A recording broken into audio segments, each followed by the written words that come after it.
Assalamualaikum warahmatullahi wabarakatuh.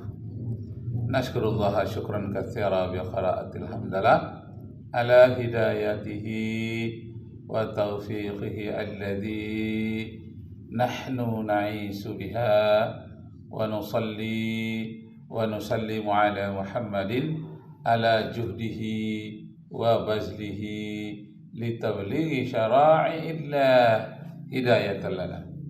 Amma ba'du, askurukum syukran jazila ala ma'sa'idatikum bil huduri fi hadzal fasli. Sa'ufassiru alaikum khutbati ala lughatil Indonesia khususan. Al-an ana abhasu nahwa maqaranil adyan atau al-adyan. Maqaranil ay perbandingan, adian agama-agama, perbandingan agama. Hal-hal yang harus kita perbandingkan di dalam belajar ilmu perbandingan agama. Pertama, asal usul nama agama itu. Misalnya agama Hindu asalnya dari nama sungai, Sungai Sindus. Agama Yahudi asal namanya dari nama anak Nabi Yakub, Yahuda. Nama agama Hindu asalnya dari nama sungai, Sungai Sindus di India.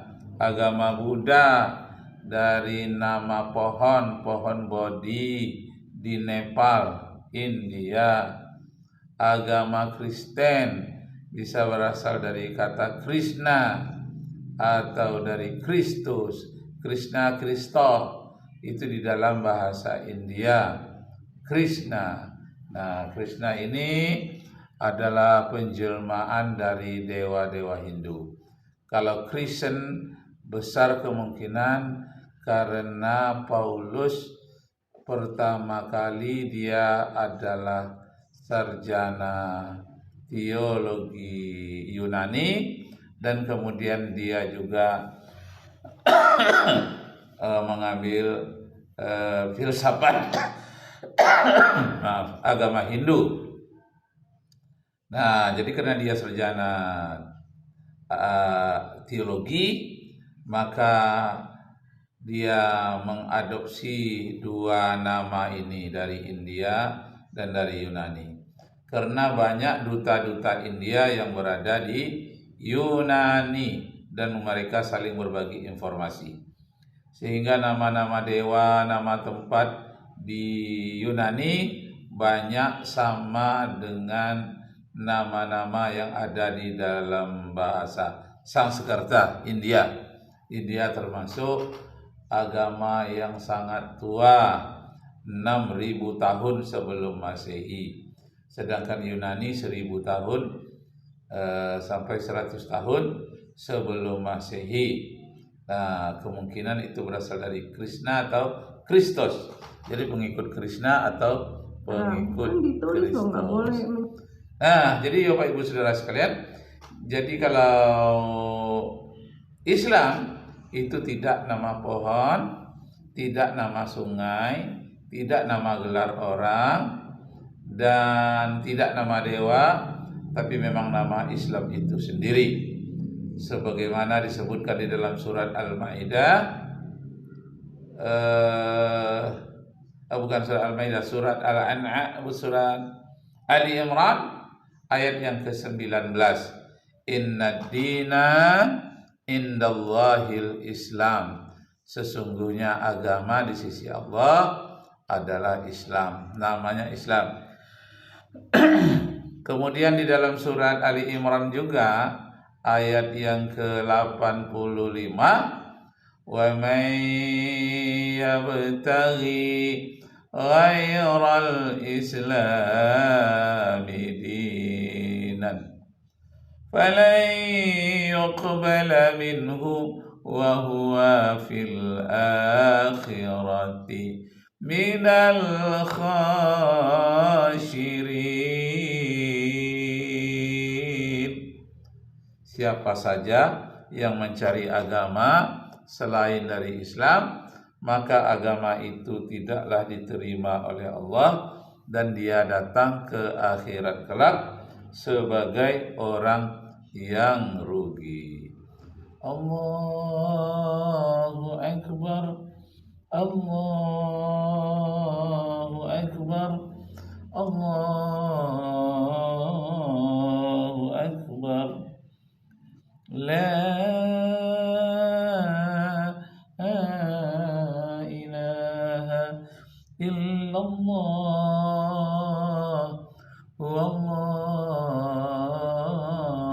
akbar, Allahu akbar, walillahil hamd. Jadi yang pertama, bandingkan dulu asal usul nama agama.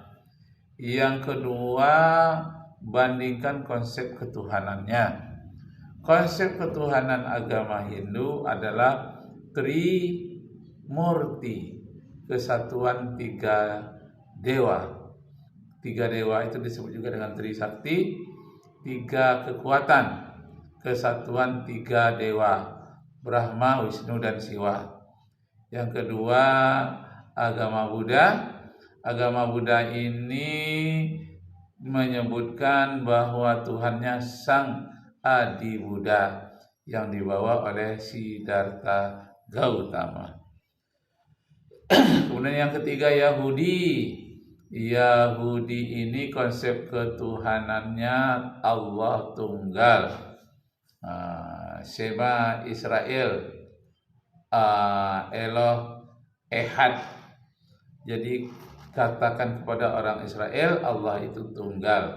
Walaupun Tuhan itu tunggal, tapi dianggap oleh sekte tertentu dalam agama Buddha, agama Yahudi, dia punya anak.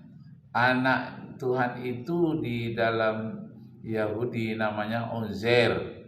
Wa qalal yahudu Uzair ibnillah. Berkatalah orang-orang Yahudi, Uzair itu adalah anak Allah.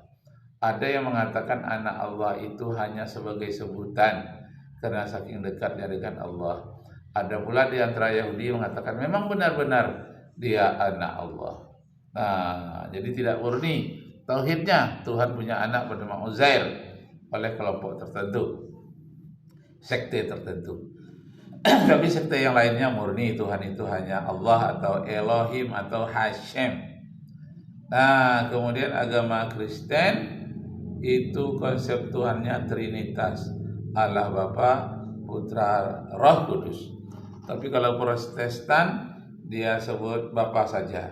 Misalnya dengan nama Bapa yang ada di surga. Kalau dia mau makan begini, kalau doa dalam bahasa Batak, Saipa supasuma si panganonon jala si pargogo tupamatangu, amin. Ya Tuhan, berkatilah makanan ini untuk menguati seluruh batang tubuhku, amin. Begitu doanya. Kalau orang Islam, Allahumma barik lana fima razaqtana wa qina azabannar. Nah, itulah dari segi perbandingan agama. Itu baru dua ya. Pertama tentang asal usul nama agamanya. Yang kedua konsep ketuhanannya. Yang ketiga, bagaimana yang ketiga? Sebelum saya lanjutkan yang ketiga, kita lihat sedikit cuplikan ini. Cuplikan di mana orang-orang yang ingin mendekatkan kepada Tuhan, dia dengan cara membuat patung. Walaupun di dalam kitab Keluaran pasal 20 ayat 1 sampai ayat 1 sampai ayat 17, kitab Keluaran itu adalah kitab Taurat ya, Taurat Nabi Musa. 10 Commandment, 10 firman Tuhan. Di antaranya yang nomor 1 adalah no God before me. Tidak ada Tuhan lain selain daripada aku. Aku adalah Tuhan yang cemburu. Nah, tidak boleh ada ilah-ilah lain selain dari aku karena aku cemburu. jealous. Dan kemudian don't make some idol. Jangan sekali-kali kamu membuat patung yang menyerupai makhluk di bumi dan di bawah bumi, di laut dan di bawah laut, di udara dan di atas udara. Tidak boleh membuat patung dalam bentuk apapun. Nah, walaupun di dalam kitab suci disebutkan demikian, tapi oknum tertentu dari pemakai kitab perjanjian lama dan perjanjian baru masih saja ada yang membuat patung. Masya Allah. Nah, kita lihat bagaimana patung itu dibuat. Nah, saya marah tadi.